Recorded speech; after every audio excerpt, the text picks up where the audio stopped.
A homeless grandfather and grandson with nothing left but $42 find themselves stranded in front of an abandoned restaurant in a dying small town.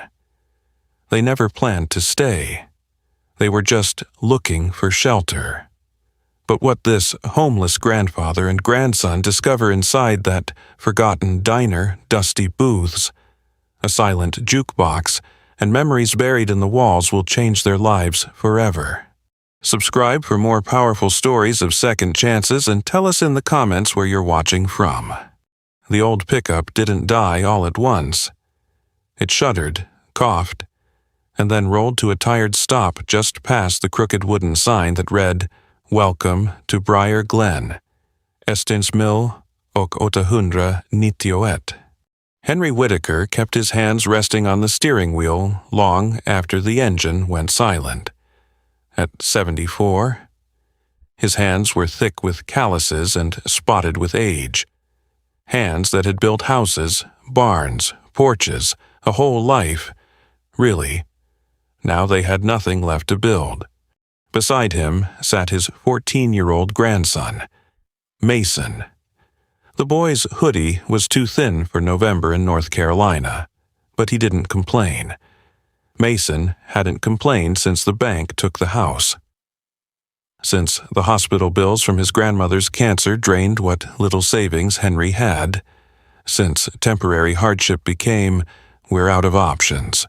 "Well," Henry finally said, his voice low and steady in the cold air, "looks like Briar Glen just volunteered to be our new home."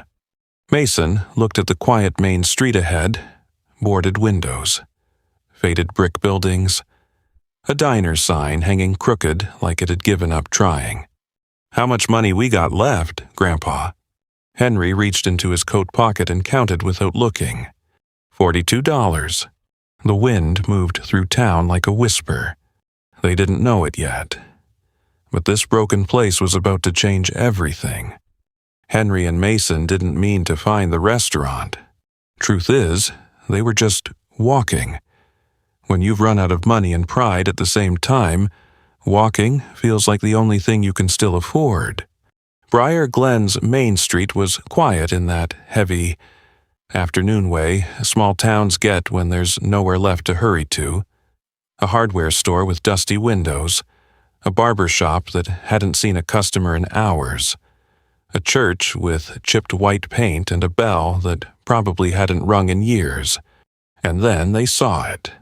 At the corner, set slightly back from the road like it was embarrassed to still be standing, was a long, low brick building with a rusted metal awning. The paint had peeled away in strips, exposing gray wood beneath.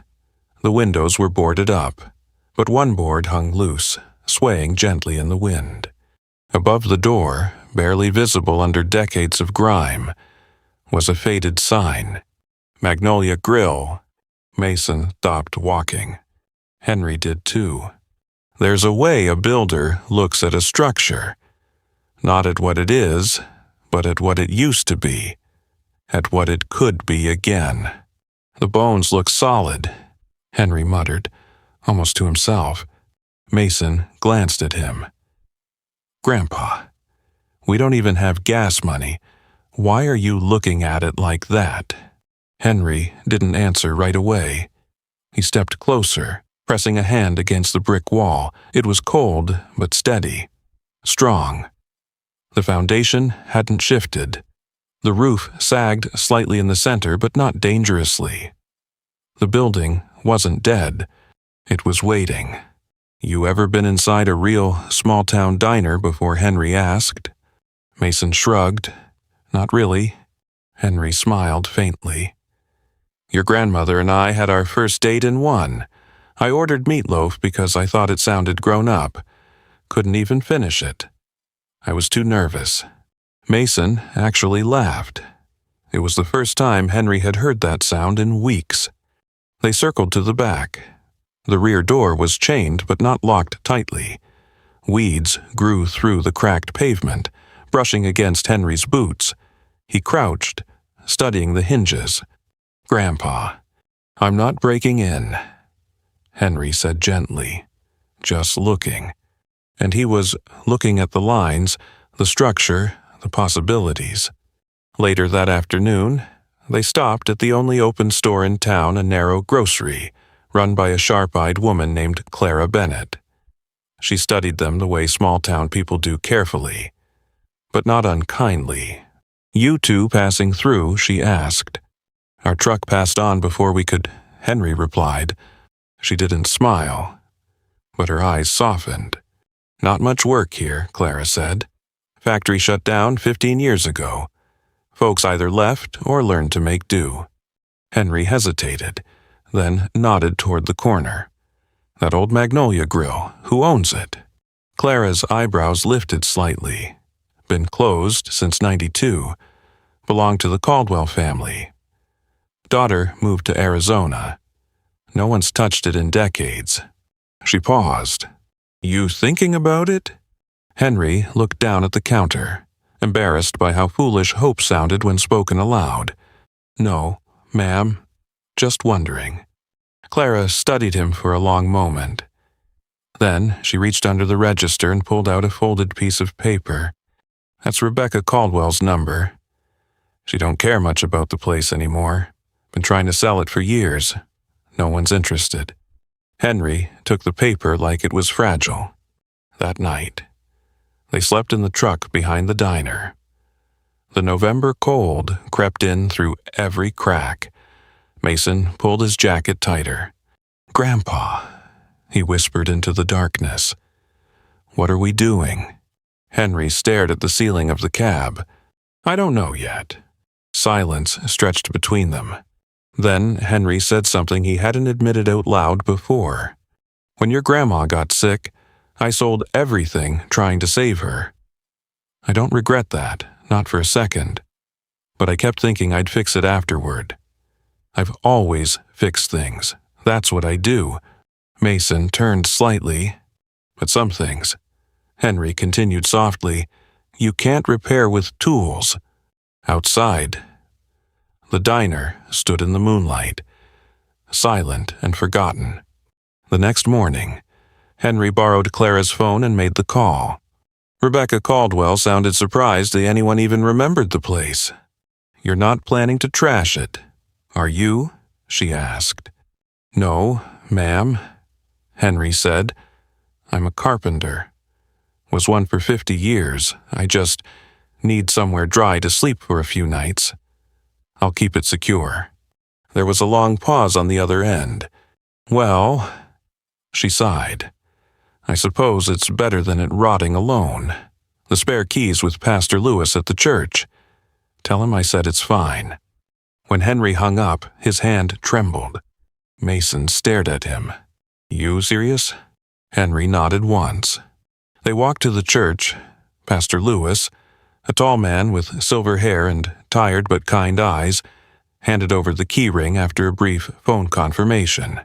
"Haven't opened that place in 20 years, he said quietly, "not sure what you'll find." Henry closed his fingers around the keys.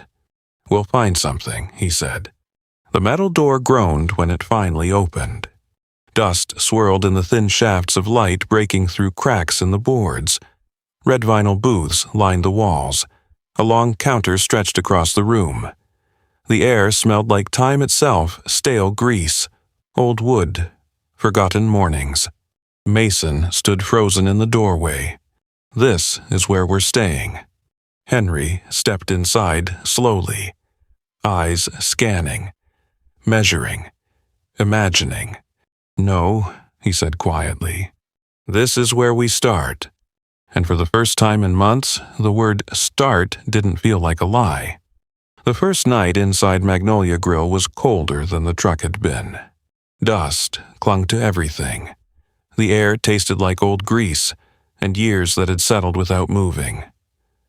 Henry and Mason cleared a corner near the kitchen, swept enough space to roll out their sleeping bags, and ate canned beans straight from the tin.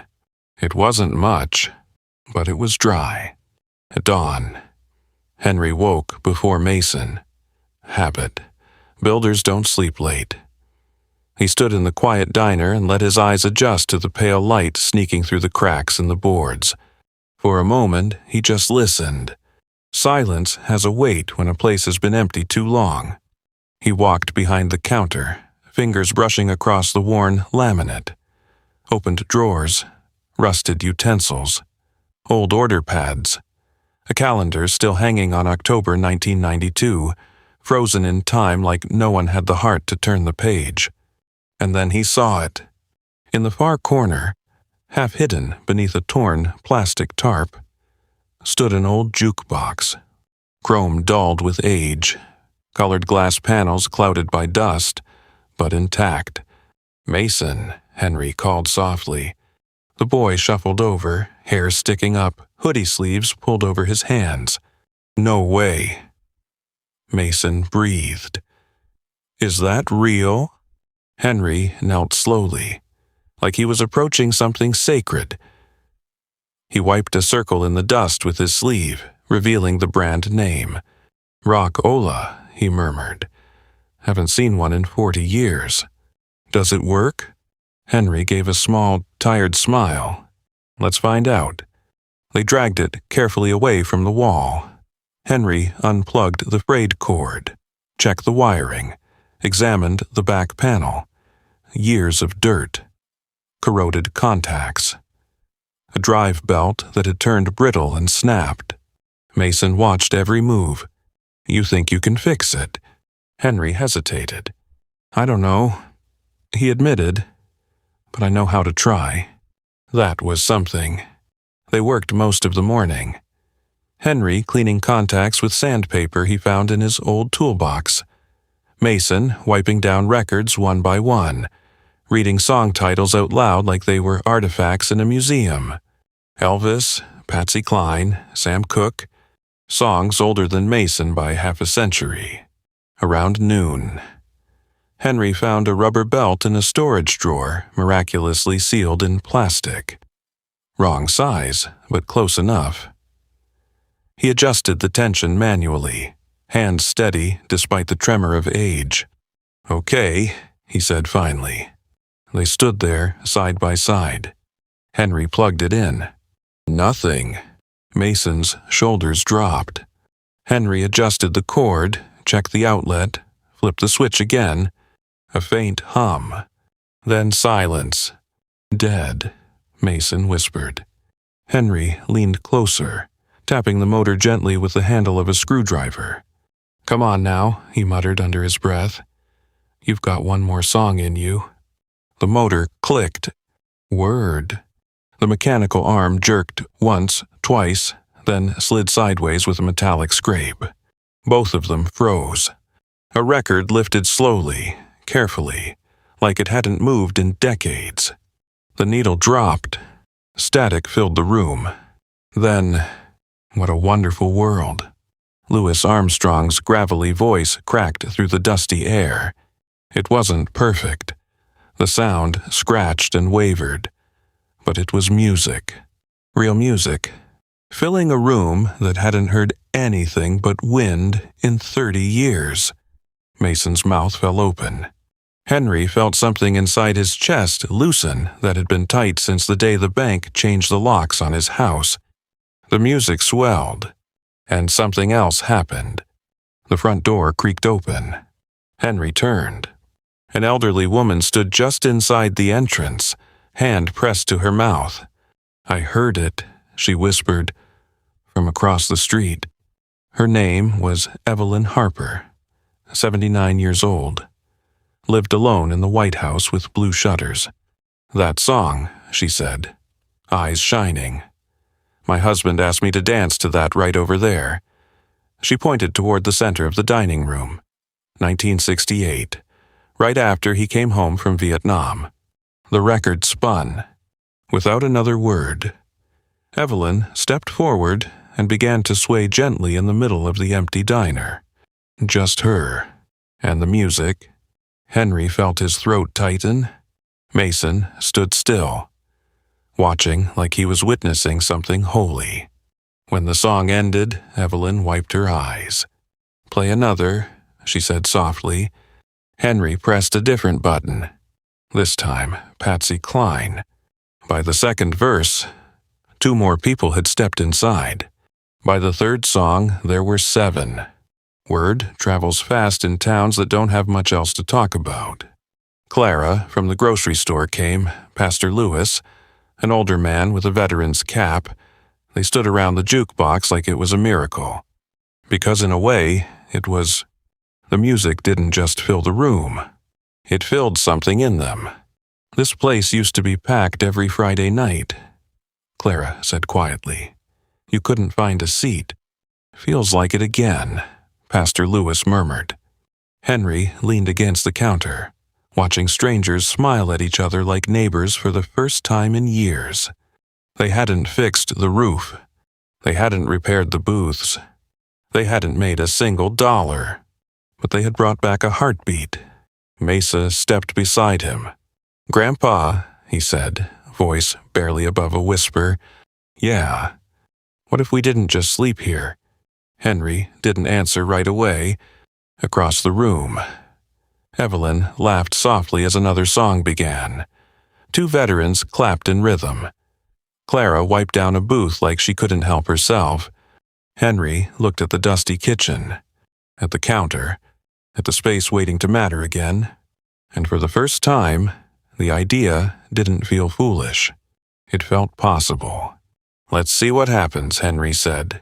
Outside, Briar Glen looked the same as it had yesterday, but inside Magnolia Grill, hope had found its voice.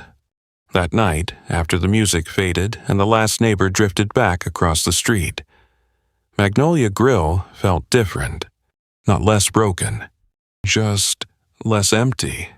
Henry stood alone behind the counter, wiping it down with a rag he'd found under the sink. The surface was scratched and stained, but beneath it he could feel solid wood. Good wood, built to last. Mason sat in one of the booths with the small notebook he'd started carrying around. He'd been writing in it for days now, numbers mostly. Rough estimates, cost of eggs, flour, coffee, how many plates they'd need if 10 people showed up, or 20. Grandpa, Mason said carefully, like he was stepping onto thin ice. What if we opened it? Henry didn't look up. Opened what? The diner. The words hung in the air. Henry leaned both hands on the counter and let out a slow breath. Mason, we don't even have grocery money for next week. But people came today, Mason pressed. They didn't have to. No one told them to. They heard music, and they came.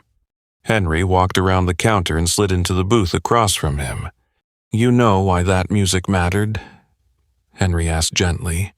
Because it reminded them of something. Exactly. Henry nodded. It reminded them of what they lost. Mason's jaw tightened. Maybe, he said, it reminded them of what they still have. That stopped Henry.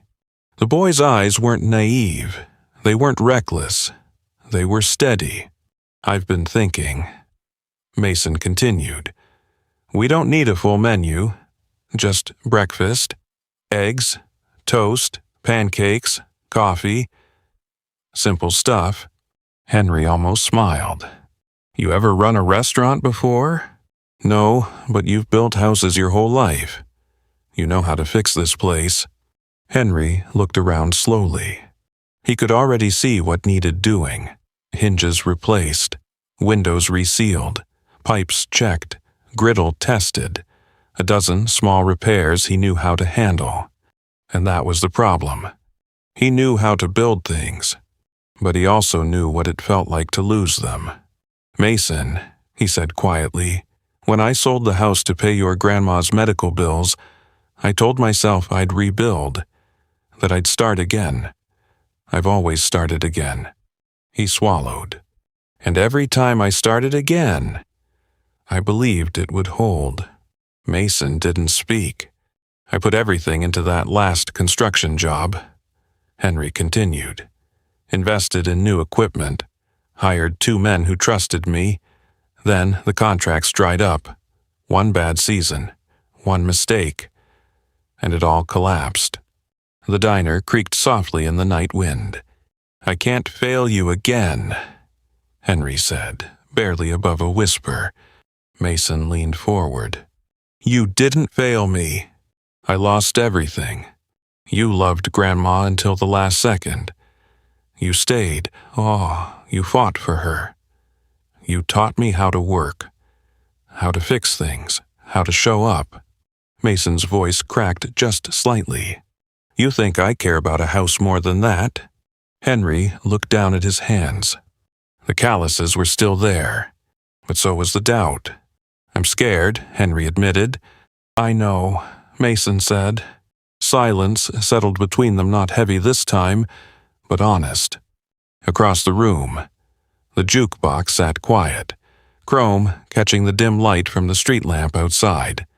"Grandpa," Mason said again, softer now. "What's the worst that happens?" Henry gave a tired half-laugh. "We fail. And then what?" Henry thought about that. Then what?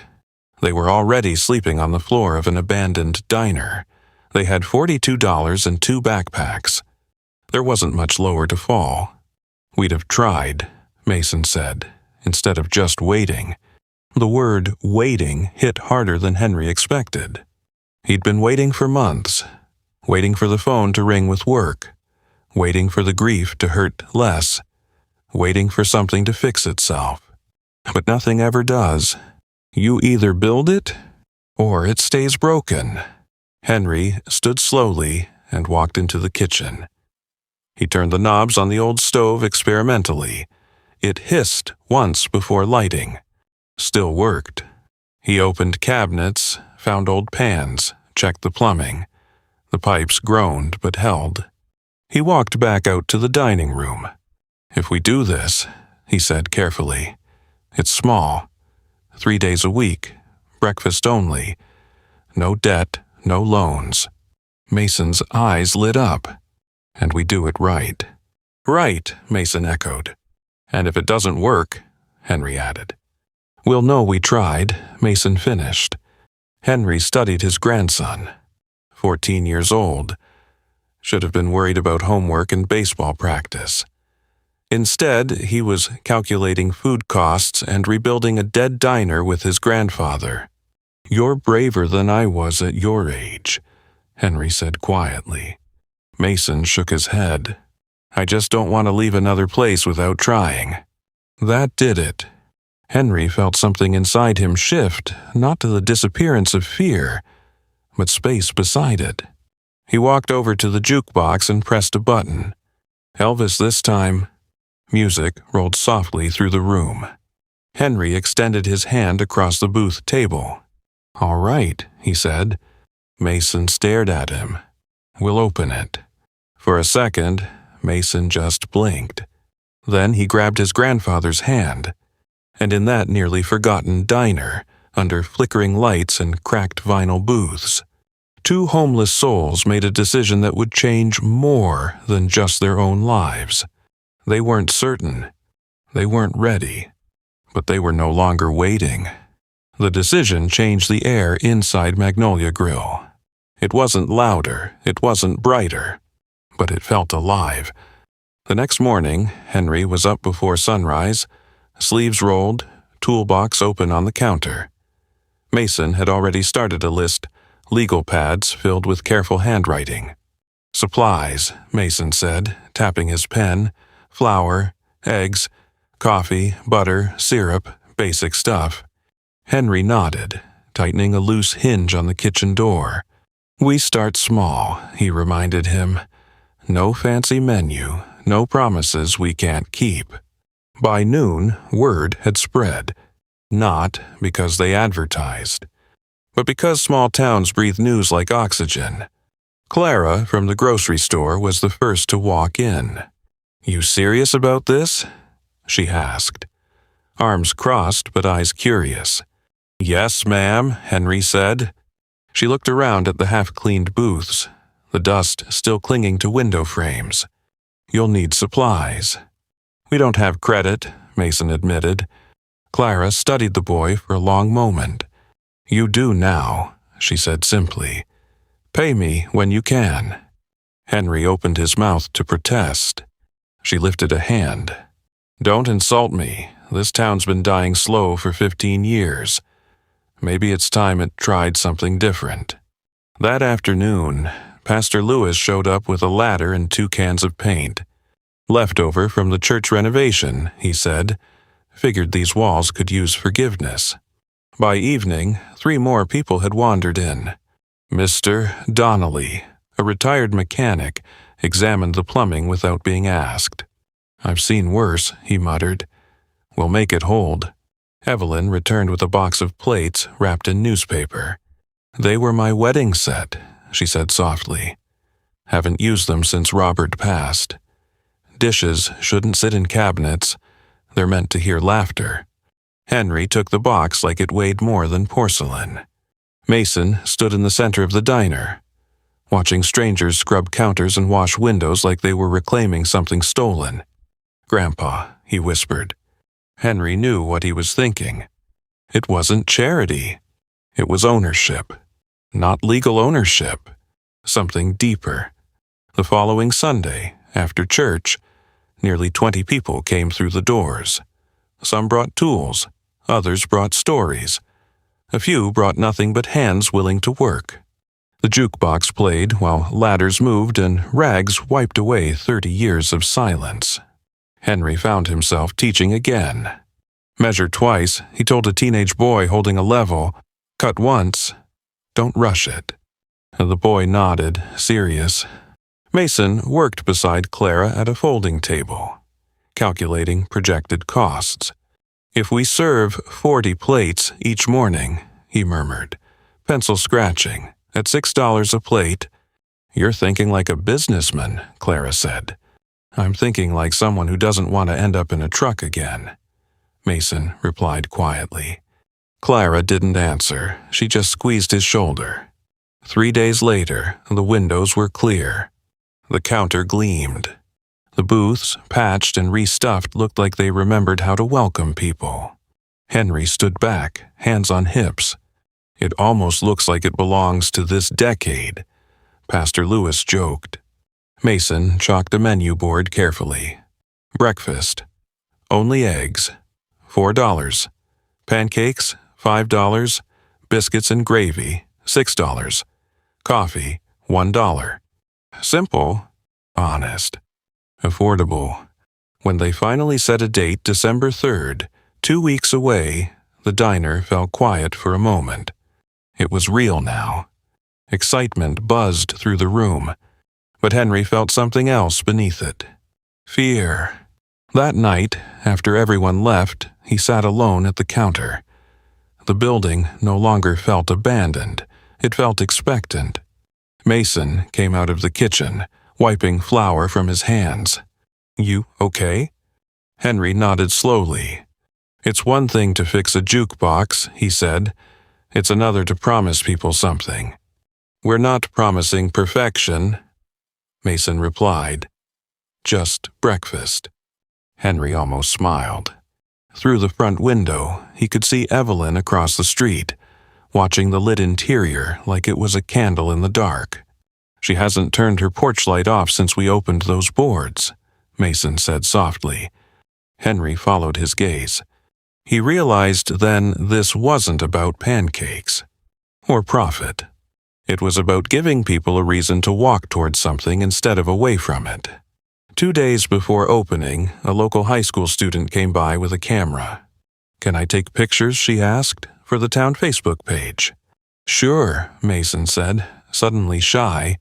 She photographed Henry sanding the counter, Clara laughing while scrubbing coffee mugs, Pastor Lewis painting trim.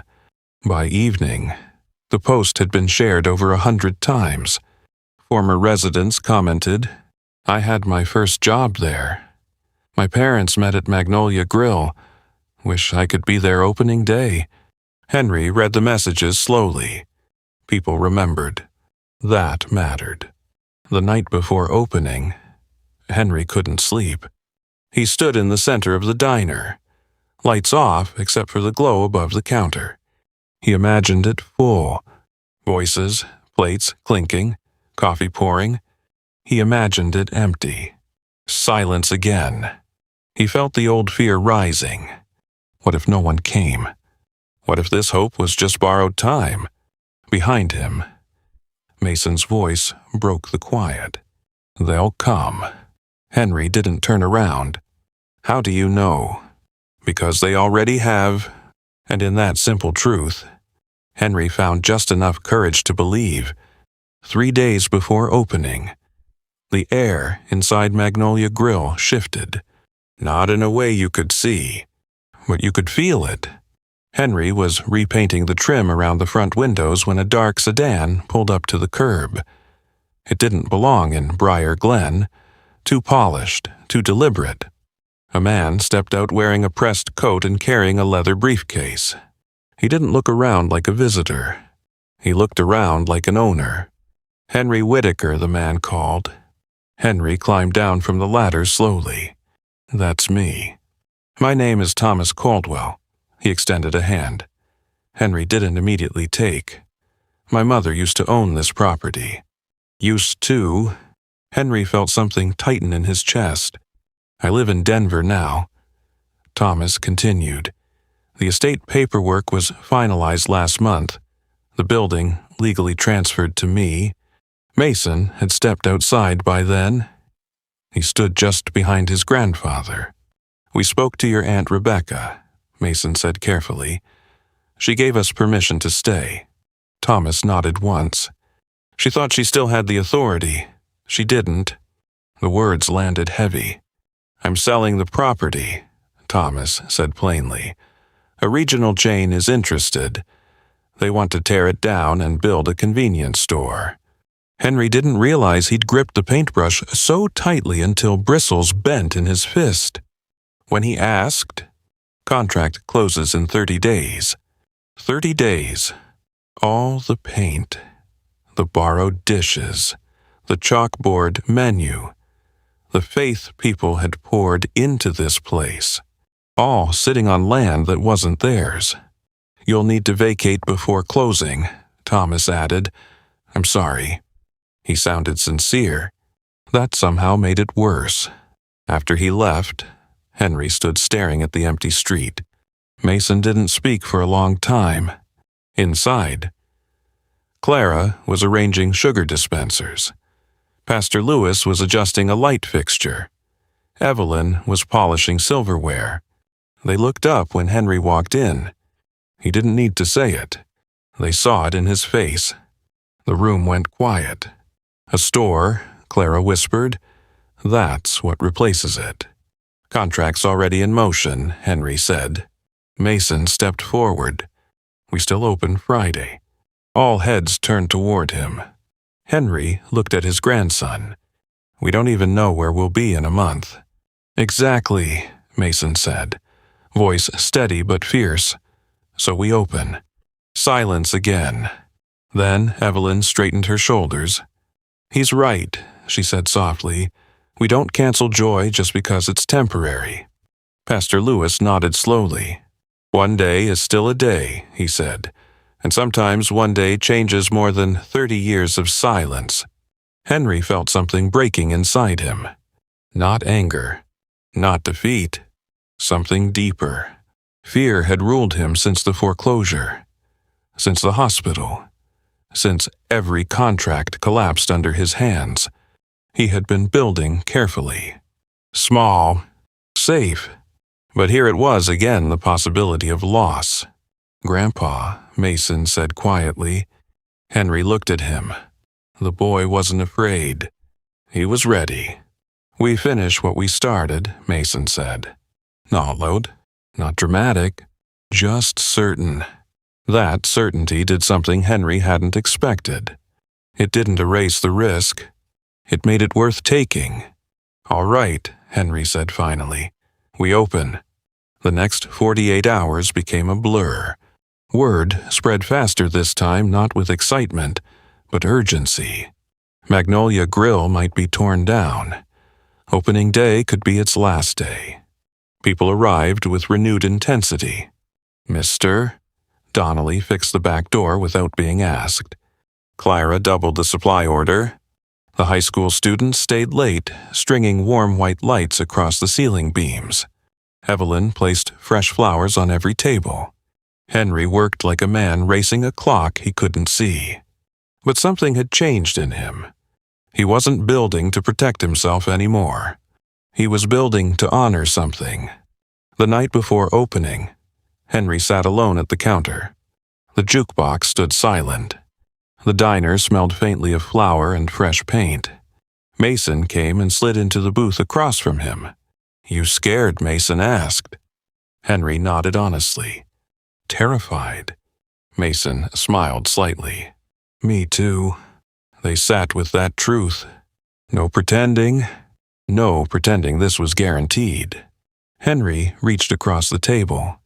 "You know what I realized today?" "What?" "It's not about keeping the building." Mason frowned slightly.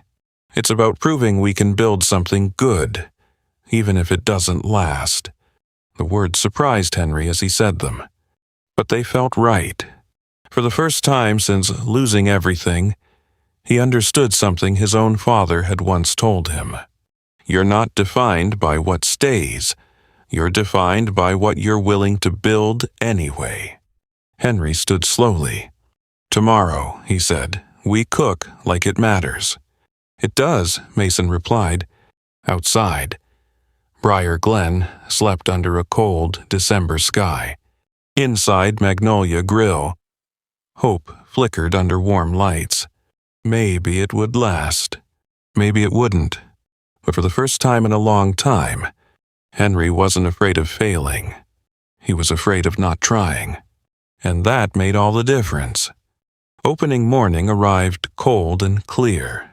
Henry was awake at 4 a.m. He was standing alone in the kitchen of Magnolia Grill.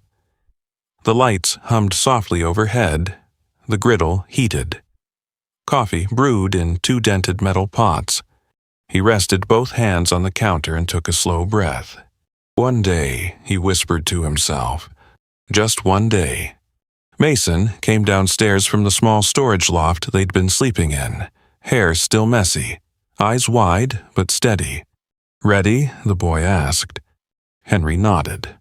They moved without many words.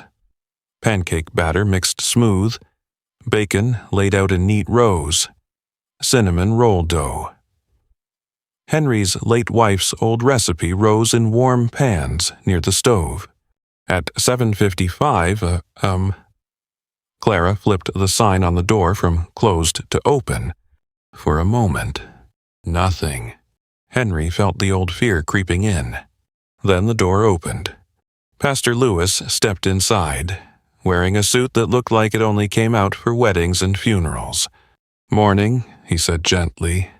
Behind him was Evelyn, and behind her Mr. Donnelly. Then a young couple Henry had never met. Then 3 high school students. Within 5 minutes, the line stretched out the door and down the sidewalk. Mason looked at Henry, eyes wide. They came. Henry swallowed hard. "Yes," he said. They did. The jukebox crackled to life, Louis Armstrong again. Warm and imperfect. Plates clattered, coffee poured. Clara moved between booths like she'd never stopped working there. Evelyn laughed as she filled sugar jars. Pastor Lewis wiped down tables between customers. Henry cooked, and something happened in that kitchen. The fear disappeared.